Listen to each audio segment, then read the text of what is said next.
political changes here.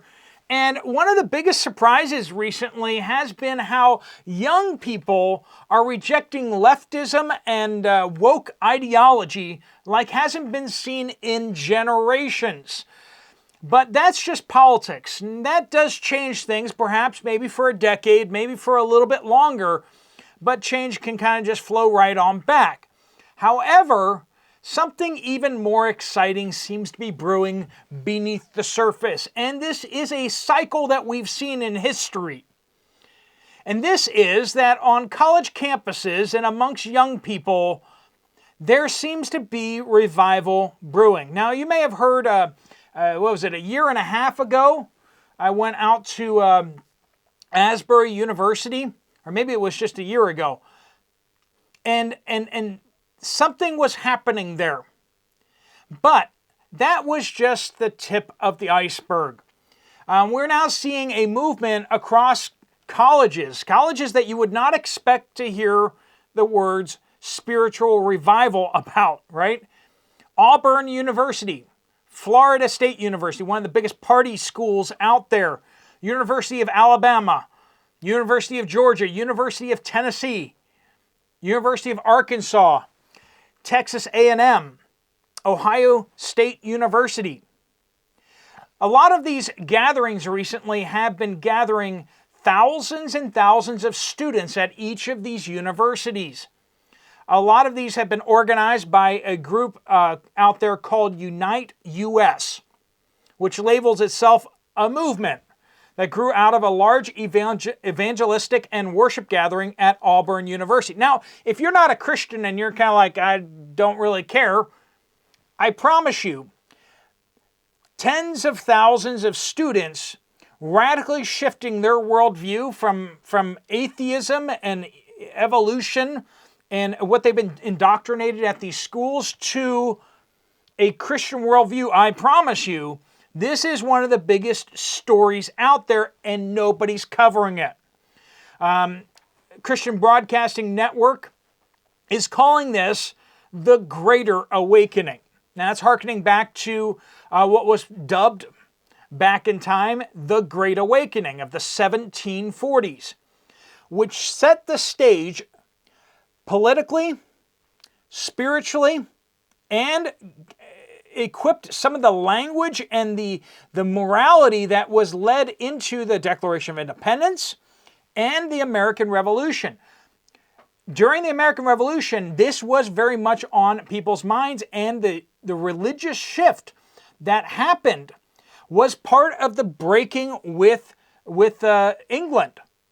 The revival that spread across America introduced Baptists, Methodists, that were breaking from the Church of England. They spiritually separated from the Church of England before the nation actually separated. The Church of England was one of the ways in which the British held control of the United States before we became the United States, right? But interestingly enough, the Second Great Awakening hit somewhere between the 1800 and 1835. And this Second Great Awakening happening about 60 to 80 years after the First Great Awakening. And this is not the first revival out there. This is not all the revivals out there, but I want you to start seeing this cycle of 60 to 80 years between cycles. And if you've heard about the fourth turning, if you've been hearing about generational cycles, if you heard about a lot of the theory basically about generations, that the way people raise their kids turns them in a generation into a certain type of generation, which then raises its kids in a certain way, and it's a 4-generation cycle. And interestingly enough, as was predicted by Newt Gingrich back in the 1980s, friends, a lot of the insights in the book Generations just staggeringly amazing. He said that millennials, he said that Gen Xers, at that time Gen Xers actually existed, he said Gen Xers will use technology, have used technology to express their individuality. Millennials will use technology to bring conformity. Interesting. And that was before millennials even had a name. He didn't have a name for them at that point. But us millennials absolutely used technology to dumb everything down to the lowest denominator so that we could all agree on stuff. And then we could go after everyone who disagrees on us. But he also said, again, didn't have a name for it, the Gen Zers, who we now call Gen Zers. He said they are the revival generation. They are the generation in the cycle very similar to the baby boomers, and the generation before the baby boomers, basically. So, like, if you go back to the 1940s, after World War II, and so in like the late 40s, and actually it was happening even before that, because these were kids that were too young to fight in World War II. They had a massive revival across the United States, and you've heard of some of the names that came out of that, like Billy Graham, and many of the names that you probably haven't heard about. I went to school at Word of Life, which was founded by Jack Wurtson, who did a massive, back in 1944, he held a massive youth conference in Madison Square Garden. So not only nefarious things happen in Madison Square Garden in New York City, but a massive youth rally where hundreds and hundreds of young people dedicated their lives to Jesus Christ.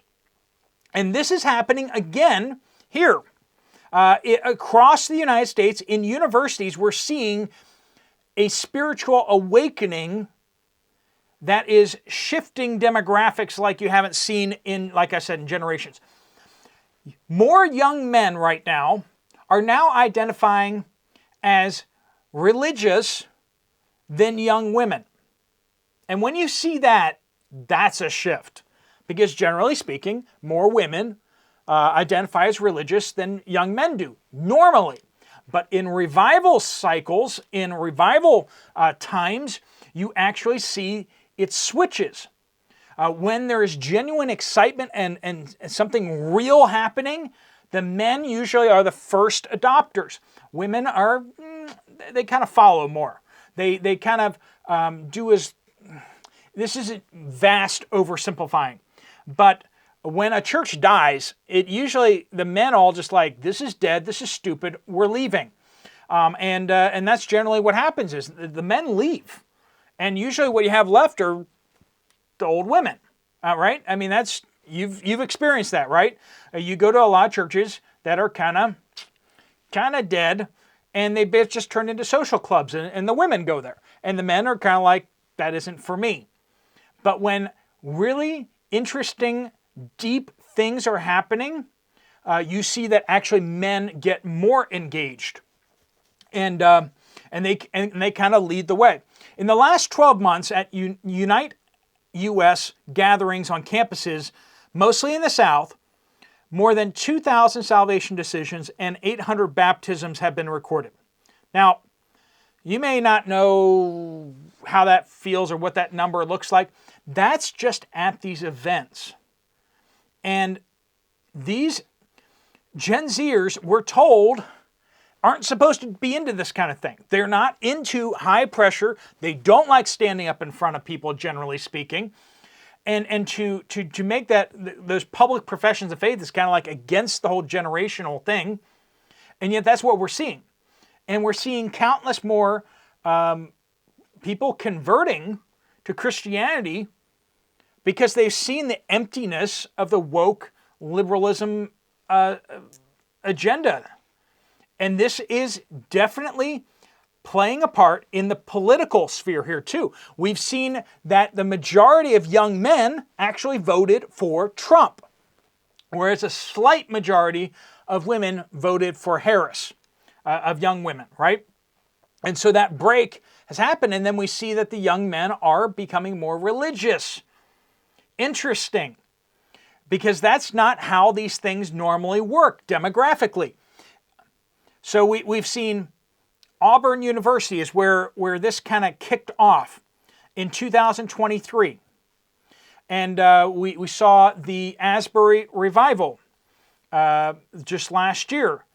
And that seemed to spread to other universities. They stopped having the continual meetings there on campus, but they then started to go to other campuses, other schools, to try to share what was going on there. And okay, yeah, Asbury revival was 2023. Wow, time flies, doesn't it? And then we have Samford University in Alabama. So a lot of this is happening down south. And so it's not as much happening in the deep blue areas. It's not happening in New England. It's not happening in California so much, but it's happening where it's politically kind of country and America waving the flag. In the deep red areas of the United States, there is a spiritual awakening happening that is changing demographics. And I believe that when we start talking about these these are things that don't impact, bureaucracy for a decade. This impacts for generations. The echoes of spiritual decisions, religious decisions, genuine spiritual encounters. These are the type of changes that really do shape a family's history. People's decisions on who they marry, decisions to stay together, to raise their kids in a church, to raise their kids in a Christian upbringing, you better believe that's going to impact the next generation.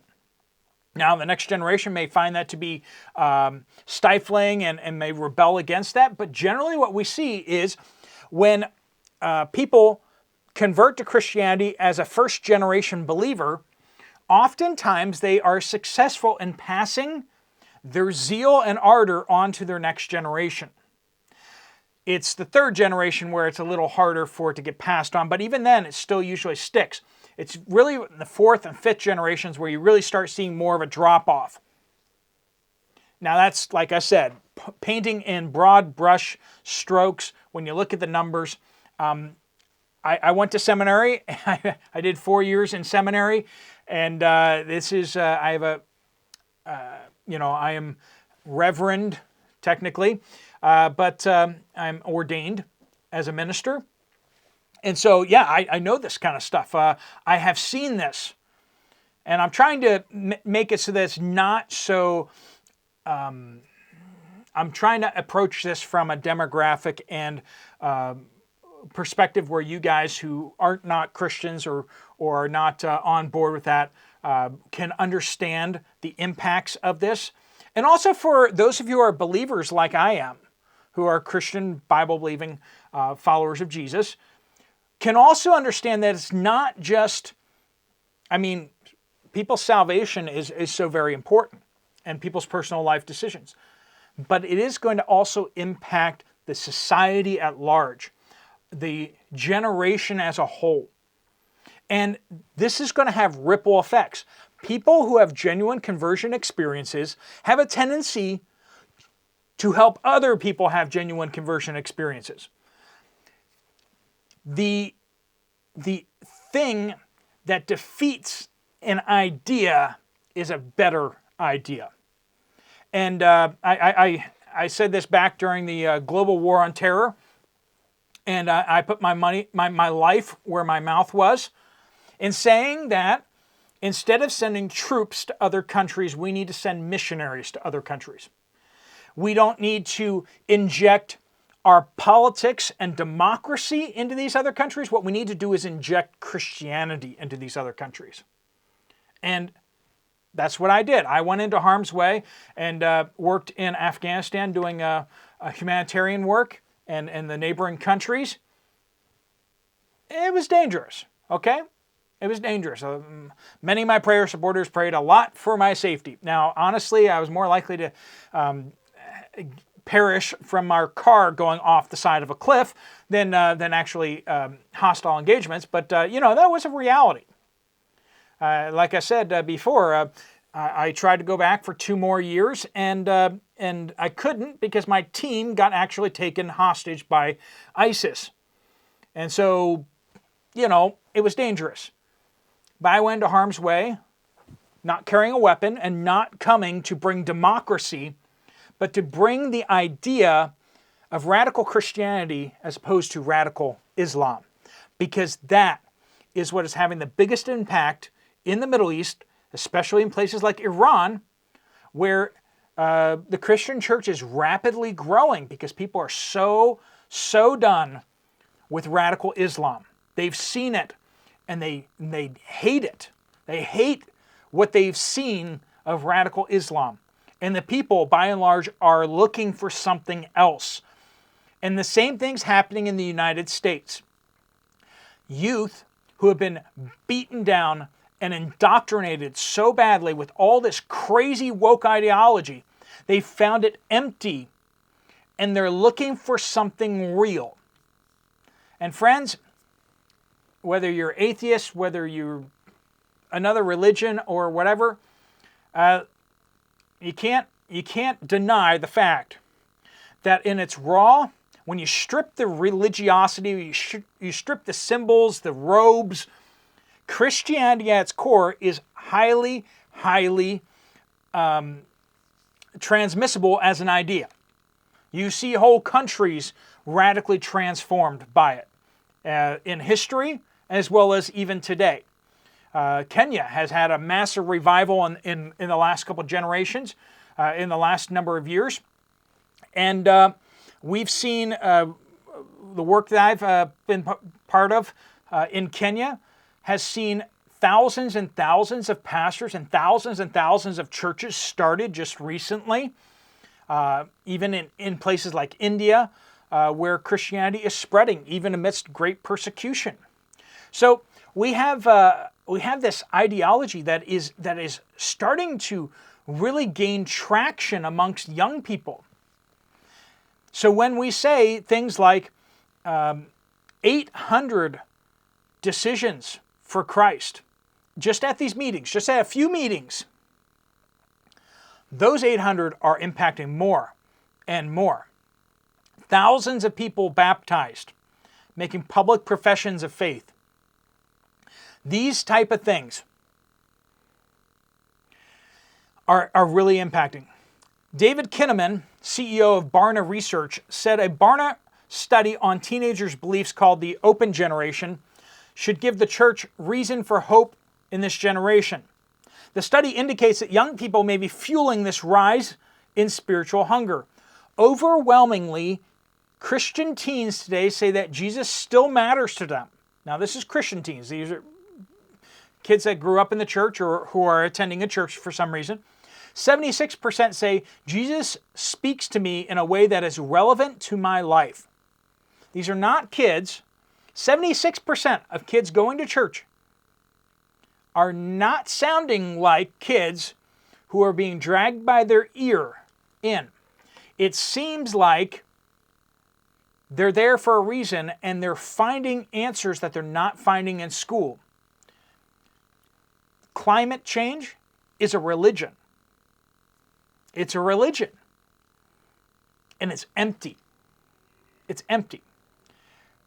Wokeism is a religion, and it's empty.